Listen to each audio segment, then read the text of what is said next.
नमस्कार दोस्तों, मेरा नाम है रविंद्र। दोस्तों, जब हम कोई बीज बोते हैं और उसे सही से पानी, धूप आदि मिलते हैं, तो उस बीज से पौधा बनता है, जो बड़ा होता है, फिर एक दिन सूख जाता है, यानी उसका जीवन खत्म हो जाता है। इसी तरह सभी पेड़-पौधे जन्म लेते हैं, बढ़ते हैं और एक दिन खत्म हो जाते हैं। अलग-अलग पेड़-पौधों के जीवन काल कुछ महीनों से लेकर सैकड़ों वर्षों तक हो सकते हैं। कोई भी जीव, चाहे वह कबूतर हो, बिल्ली हो, कुत्ता हो, बकरी हो, बंदर हो या कोई और जीव हो, सभी जन्म लेते हैं, बड़े होते हैं और एक दिन उनका जीवन खत्म हो जाता है। मनुष्य भी जन्म लेता है, बढ़ता है और एक दिन उसका जीवन खत्म हो जाता है। इसी तरह कोई भी चीज़ हो, जैसे कपड़े, मोटरसाइकिल, टीवी, स्मार्टफ़ोन या मकान जिसमें हम रहते हैं, सभी धीरे-धीरे पुराने हो जाते हैं, टूट-फूट जाते हैं और एक दिन नष्ट हो जाते हैं। जिस तरह कोई मकान छोटी-छोटी ईंटों से बना होता है, उसी तरह पेड़-पौधों और सभी छोटे-बड़े जीवों, चाहे वह मक्खी, मच्छर, बकरी, भैंस, बिल्ली आदि हों या मनुष्य, सभी का शरीर छोटी-छोटी कोशिकाओं यानी सेल्स से बना होता है।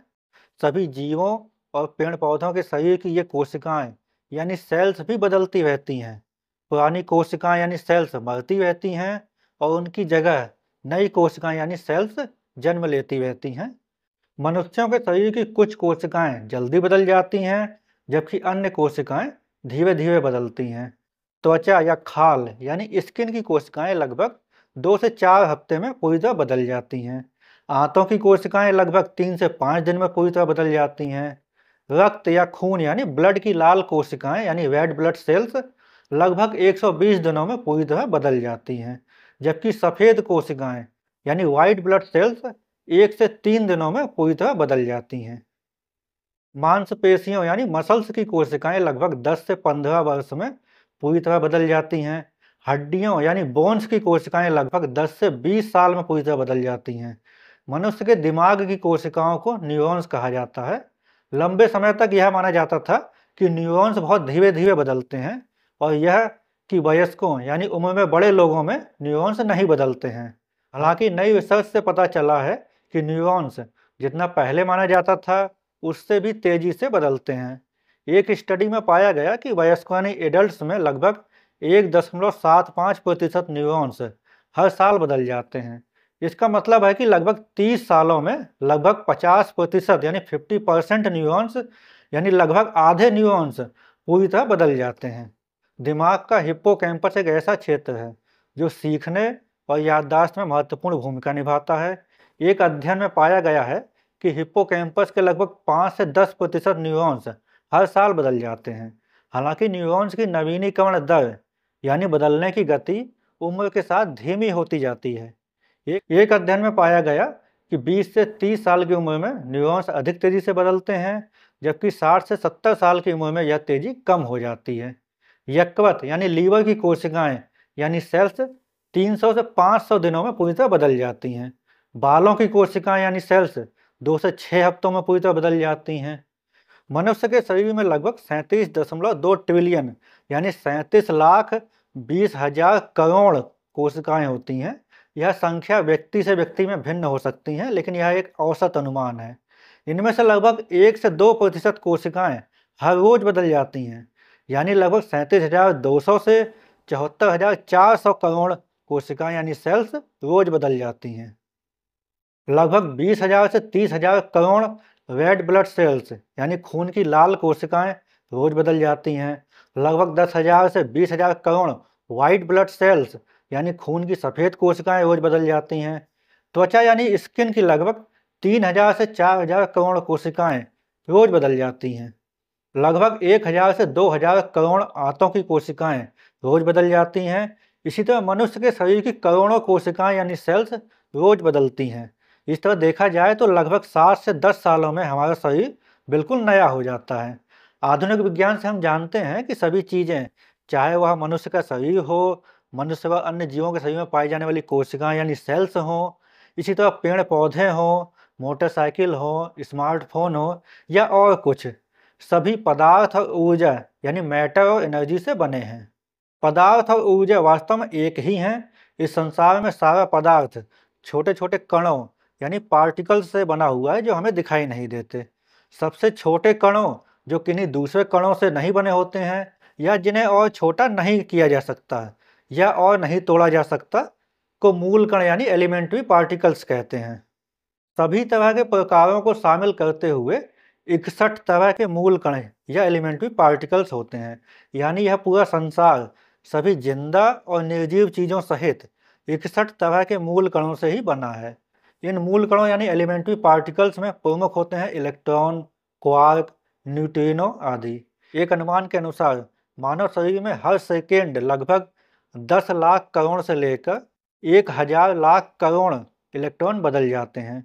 यह संख्या पूरी तरह सटीक नहीं है क्योंकि यह विभिन्न जैविक और पर्यावरणीय प्रभावों पर निर्भर करती है, लेकिन इससे सूक्ष्म स्तर पर मानव शरीर में हो रहे हर सेकंड बदलावों का अनुमान तो लग जाता है। इसी तरह के बदलाव अन्य जीवों और पेड़ पौधों में भी हो रहे हैं।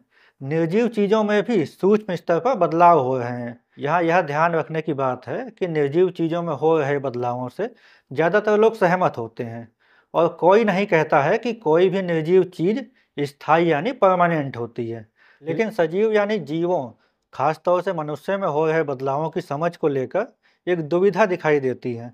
अभी तक की चर्चा से यह तथ्य सामने आया है कि हमारा शरीर हर सेकंड बदल रहा है और वास्तव में बचपन से तुलना करें तो आज तक हमारे शरीर की एक एक कोशिका यानी सेल्स एक बार ही नहीं बल्कि कई बार बदल चुकी हैं। लेकिन फिर भी हमें क्यों लगता है कि हम वही व्यक्ति हैं जो बचपन में या 1 साल पहले या कल था? हम क्यों सोचते हैं कि मैं वही हूँ? यह मैं की निरंतरता का एहसास क्यों होता है? यानी वैज्ञानिक रूप से यह जानने के बाद भी कि हमारा शरीर हर सेकंड बदल रहा है और वह अस्थायी है, हम यह क्यों सोचते हैं कि हमारे शरीर में कुछ ऐसा है जो नहीं बदलता है और वह स्थायी यानी परमानेंट होता है? क्योंकि मैं वही हूँ जो बचपन में या 1 साल पहले या कल था। इसे समझने के लिए पहले हम समझते हैं कि चेतना यानी कॉन्शसनेस क्या होती है। चेतना यानी कॉन्शसनेस का मतलब है अपने आसपास के वातावरण और खुद अपने प्रति जागरूक होना। यहाँ यह ध्यान रखने की ज़रूरत है कि जागरूक होने का बहुत व्यापक अर्थ है। इस संदर्भ में जागरूक होने का केवल यही मतलब नहीं है कि कोई व्यक्ति जो सोच रहा है उसे अपनी भाषा में बोलकर, लिखकर या इशारों से बता सके, बल्कि इसमें वह स्थिति भी शामिल है जब कोई भी जीव या मनुष्यों के संदर्भ में कोई बच्चे हों जो भले ही बोल नहीं सकते लेकिन वे भी अपने वातावरण और खुद के बारे में जागरूक होते हैं। इसे ही चेतन होना कहते हैं। सामान्य शब्दों में कहा जा सकता है कि सोचने समझने की क्षमता, चाहे वह मनुष्यों की तरह भाषा के माध्यम से हो या मनुष्यों के छोटे बच्चों व अन्य जीवों की तरह बिना भाषा के माध्यम से हो, को ही चेतना यानी कॉन्शियसनेस कहते हैं। इस तरह चाहे वह बैक्टीरिया हो, अमीबा हो, चींटी हो, हाथी हो या मनुष्य हो, सभी जीवित प्राणियों में चेतना होना कंपलसरी यानी अनिवार्य है। जीवों में यह चेतना तभी खत्म होती है जब उनकी मौत हो जाती है। इस तरह चेतना होने पर किसी भी जीव में खुद के जिंदा होने का एहसास होता है। चेतना के कारण ही मनुष्यों में मैं हूँ का एहसास होता है। जैसा कि हम सभी अनुभव करते हैं कि हमारा शरीर कुछ काम ऐसे करता है जो हमारी इच्छा के अनुसार होते हैं, या यह कह सकते हैं कि जिन्हें हम जानते हैं कि यह काम हम कर सकते हैं और नहीं भी कर सकते हैं, जैसे खाना, सोना, बोलना, चलना, हंसना आदि। इसी तरह हमारा शरीर कई काम ऐसे भी करता है जो हमारी इच्छा के अनुसार नहीं होते, यानी जिन्हें हम चाह कर भी रोक नहीं सकते, जैसे भूख लगना। यहाँ ध्यान देने की बात है कि खाना खाना हमारी इच्छा के अनुसार होता है, लेकिन भूख लगने पर हमारा वश नहीं होता, यानी हम यह चाह कर भी यह नहीं कर सकते कि हमें भूख लगे ही नहीं। इसी तरह सांस चलना, हृदय यानी हार्ट का धड़कना, हमारे इम्यून सिस्टम के काम, पाचन क्रिया आदि। वास्तव में हमारा शरीर अधिकांश कामों को अपने आप करता रहता है, जिसके बारे में हमें जानकारी भी नहीं होती है, यानी जिन्हें हम सोच कर नहीं करते। ऐसा इसलिए होता है ताकि हमारा जीवन बना रह सके। इसी तरह की स्थिति मनुष्य के अतिरिक्त अन्य जीवों में भी होती है। इससे यह निष्कर्ष निकलता है कि जीवों में चेतना के 2 भाग होते हैं। पहला भाग हमारी इच्छाओं के अनुसार क्रियाओं को करता है और जिसकी हमें जानकारी रहती है, जबकि दूसरा भाग हमारी इच्छाओं और जानकारी के बिना ही जीवन के लिए जरूरी क्रियाओं को अपने आप करता है। चेतना यानी कॉन्शियसनेस का पहला हिस्सा जो हमारी जानकारी और इच्छाओं के अनुसार क्रियाओं को करता है। सेंसिबल कॉन्शियसनेस यानी बौद्धिक चेतना है। जबकि चेतना का दूसरा हिस्सा जो हमारी इच्छाओं और जानकारी के बिना ही जीवन के लिए जरूरी क्रियाओं को अपने आप करता है, बायोटिक कॉन्शियसनेस यानी जैविक चेतना है। इससे स्पष्ट होता है कि जिस तरह चेतना यानी कॉन्शियसनेस मनुष्यों व अन्य जीवों में पाई जाती है, वह वास्तव में जीवन यानी लाइफ से जुड़ी हुई है। इस तरह की चेतना यानी कॉन्शियसनेस जीवों और खास तौर से मनुष्यों में केवल सोचने समझने की क्षमता ही पैदा नहीं करती, बल्कि इसके अलावा बहुत जरूरी काम यह भी करती है कि यह जीवन को बनाए रखती है। सामान्य धारणा यह है कि जीवित मनुष्य में दो भाग होते हैं। पहला है उसका शरीर और दूसरा है आत्मा। शरीर तो पदार्थ और ऊर्जा से बना हुआ है, लेकिन आत्मा को लोग अभौतिक यानी कुछ ऐसा जो मैटर यानी पदार्थ और ऊर्जा यानी एनर्जी से नहीं बना है। आत्मा को ही वह भाग माना जाता है जो जीवन चलाता है, सोचता है, यानी जो चेतन होता है, या यह भी कहा जा सकता है कि चेतना आत्मा में ही होती है। जब यह दोनों घटक एक साथ होते हैं, तभी हम कहते हैं कि कोई मनुष्य या जीव जिंदा है। जब आत्मा शरीर को छोड़ देती है, तभी हम कहते हैं कि वह जीव या मनुष्य अब जिंदा नहीं रहा। अब हम यह मानकर विचार करते हैं कि यह धारणा सच है कि कोई मनुष्य तभी जिंदा होता है जब तक उसके शरीर में आत्मा रहती है। जैसा कि मैंने पहले चर्चा की थी कि किसी भी जीव, चाहे वह मनुष्य हो या कोई और जंतु हो, जब उसका शरीर सोचने समझने, सांस लेने, बोलने, सुनने, देखने, खाना खाने और इसी तरह कई काम करने के लायक होता है, तभी हम कहते हैं कि वह मनुष्य या वह जीव जिंदा है। क्योंकि जब यह सभी काम रुक जाते हैं, तभी हम कहते हैं कि अब वह जीव या मनुष्य जिंदा नहीं है। चाहे कोई वस्तु हो या कोई मनुष्य, उसे सभी काम करने के लिए ऊर्जा यानी एनर्जी की जरूरत होती है। मनुष्य और दूसरे सभी जीवों को यह ऊर्जा या एनर्जी उनके पोषण से मिलती है। यानी सभी जीव जब खाना खाते हैं तो उसी खाने से ही उनको एनर्जी यानी ऊर्जा मिलती है और वह सभी काम कर पाते हैं। अगर यह ऊर्जा मनुष्यों और अन्य जीवों को ना मिले तो वो कोई भी काम नहीं कर पाएंगे। ठीक उसी तरह जैसे मोटरसाइकिल में पेट्रोल ना हो तो वह नहीं चल पाती। अब हम इस तरह विचार करते हैं कि हमारे पास एक मोटरसाइकिल है और उसकी टंकी पेट्रोल से भरी हुई है। तब हम उसे चलाकर कहीं जा सकते हैं। अब हम उसकी टंकी पूरी तरह खाली कर देते हैं, तो हम देखेंगे कि वह मोटरसाइकिल नहीं चल पाएगी, क्योंकि अब उसे पेट्रोल की ऊर्जा नहीं मिल रही है। इसी तरह अगर कोई मनुष्य उपवास करना शुरू कर दे, यानी वह खाना खाना छोड़ दे, और कल्पना करिए कि वह उसी तरह बिना कुछ खाए पिए कई दिनों तक उपवास करता रहता है, तो हम क्या देखते हैं कि वह मनुष्य कमजोर होता जाता है, थकान महसूस करता है, धीरे धीरे बिना सहारे के चल भी नहीं पाता, दुबला हो जाता है और उसका वजन भी कम हो जाता है। ऐसा इसलिए होता है क्योंकि वह खाना नहीं खा रहा है, यानी वह बाहर से कोई पोषण नहीं ले रहा है। इसलिए उसके शरीर को चलाने यानी उसके अंदरूनी अंगों को काम करते रहने देने और जरूरी काम करने जैसे सांस लेना, बोलना, देखना, दिल का धड़कना आदि के लिए जरूरी ऊर्जा यानी एनर्जी बाहर से नहीं मिल पाने के कारण उसका शरीर अपने अंदर कार्बोहाइड्रेट, फैट और प्रोटीन के रूप में स्टोर की गई ऊर्जा यानी एनर्जी को इस्तेमाल करने लगता है। इसी कारण उसका शरीर दुबला और कमजोर होने लगता है। अब अगर वह मनुष्य इसी तरह उपवास करता रहा तो एक दिन उसका शरीर कोई भी काम करने के लायक नहीं रहेगा और उसकी मौत हो जाएगी। आत्मा की धारणा के अनुसार उसके शरीर से आत्मा निकल जाएगी, क्योंकि मौत होने पर आत्मा शरीर से निकल जाती है। इससे हमें क्या पता चलता है? यही कि अगर किसी भी जीव या मनुष्य के जिंदा होने के लिए उसमें दो घटकों, भौतिक घटक शरीर और अभौतिक घटक आत्मा का होना जरूरी है, तो उस आत्मा को शरीर में बनाए रखने के लिए एक और भौतिक घटक ऊर्जा यानी एनर्जी की बहुत ज़रूरत होती है। अगर शरीर को काम करते रहने लायक न्यूनतम ऊर्जा यानी एनर्जी नहीं मिल पाती है, तो शरीर काम करने के लायक नहीं रहता और आत्मा शरीर छोड़ देती है, और इसे ही मौत होना कहते हैं। यहाँ एक जरूरी बात पर भी विचार कर लिया जाए कि कुछ लोग सोचते हैं कि ऊर्जा यानी एनर्जी अभौतिक है, क्योंकि यह हमें दिखाई नहीं देती। लेकिन हमने देखा कि पदार्थ यानी मैटर को ऊर्जा यानी एनर्जी में बदला जा सकता है, और यह ऊर्जा यानी एनर्जी छोटे छोटे बंडलों या पैकेट के रूप में होती है, जिसे क्वांटा या फोटोन कहा जाता है। इसी से सिद्ध हो जाता है कि ऊर्जा यानी एनर्जी भौतिक ही है। इस तरह अब हम इस निष्कर्ष पर पहुंचे हैं कि कोई भी जीव या मनुष्य तभी जिंदा कहलाता है जब उसमें तीन घटक हों। पहला उसका शरीर जो इलेक्ट्रॉन, क्वार्क आदि एलिमेंट्री पार्टिकल्स से बना होता है और जो भौतिक है। दूसरा, उस शरीर में एक अभौतिक आत्मा। तीसरा, उस शरीर को काम करते रहने लायक बनाए रखने के लिए ऊर्जा यानी एनर्जी जो फोटोन के रूप में होती है और भौतिक ही है। यही एनर्जी आत्मा को शरीर में बनाए रखने के लिए भी बहुत ज़रूरी है।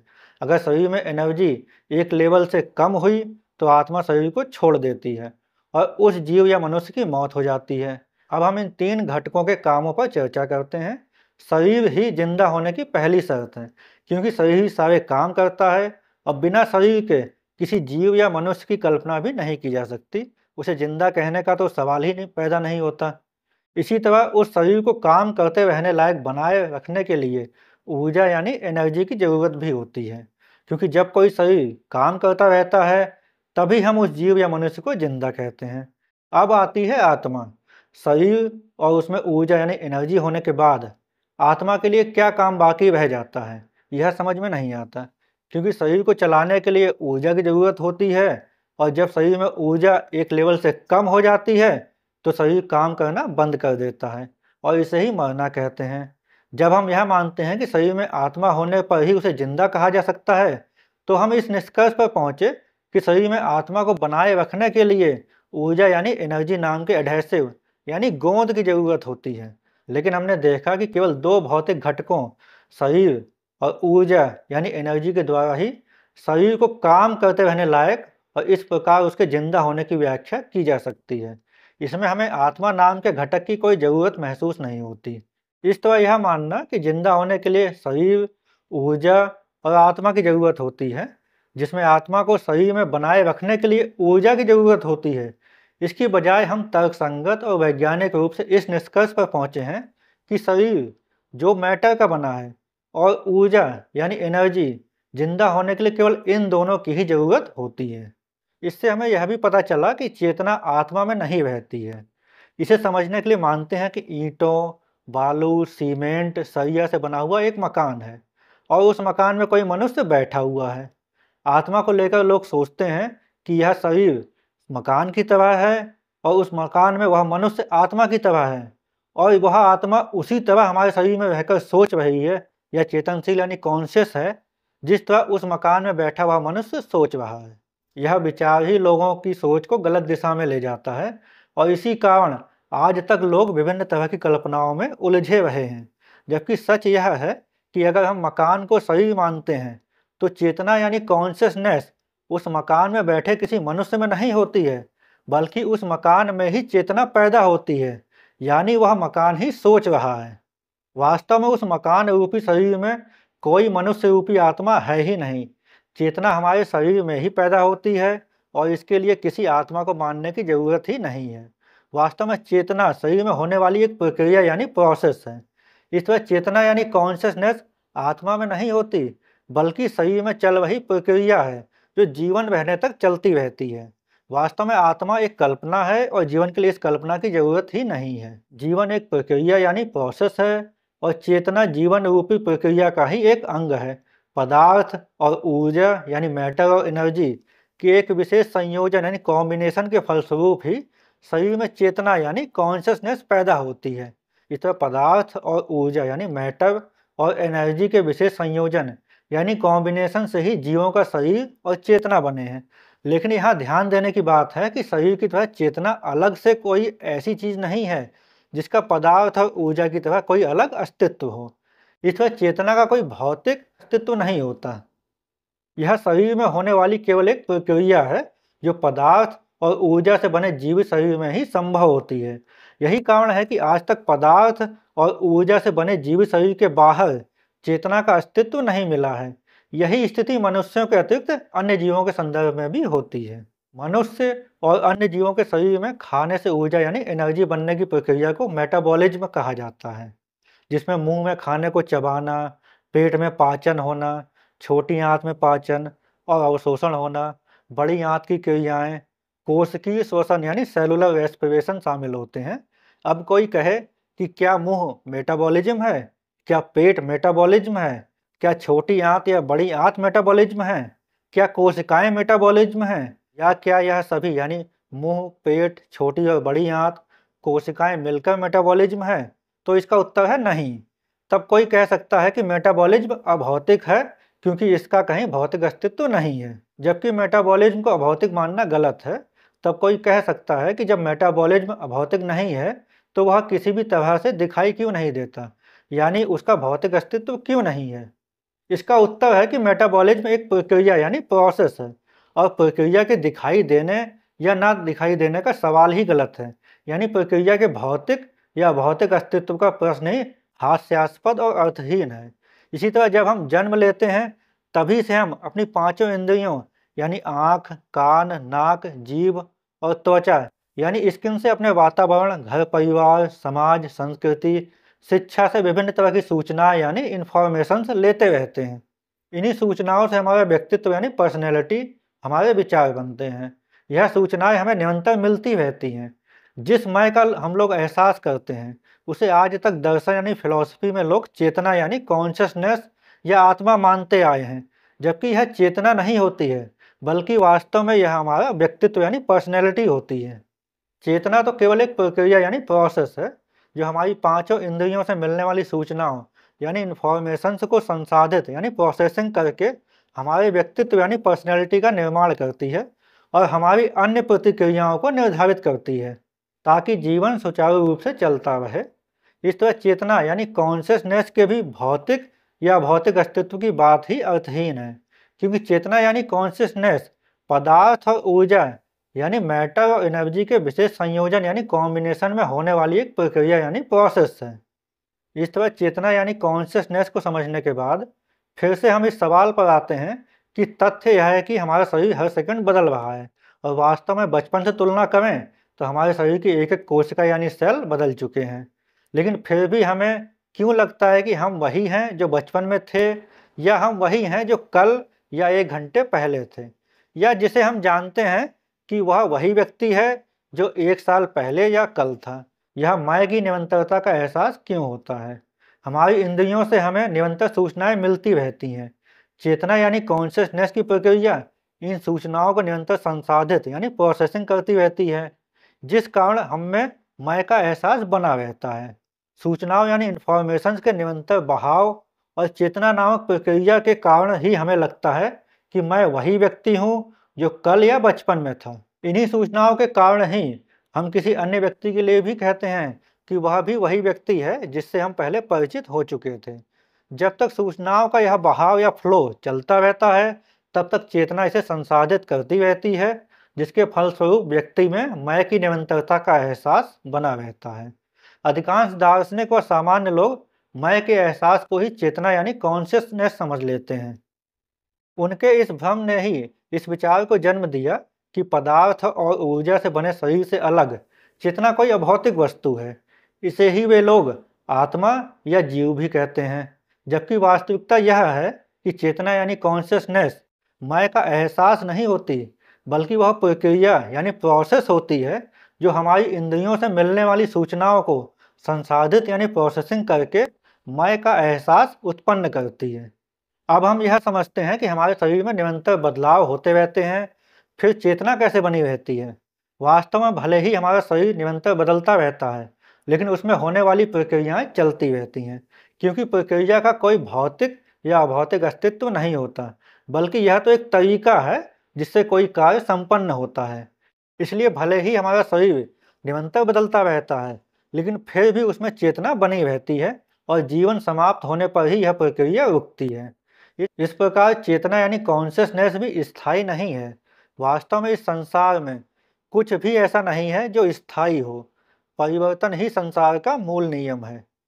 तो दोस्तों, वीडियो अच्छी लगी हो तो वीडियो को लाइक करिए, कमेंट करिए और फिलोसोफर रवि चैनल को सब्सक्राइब करिए। मिलते हैं एक नए वीडियो में एक नए विचार के साथ। धन्यवाद, नमस्कार।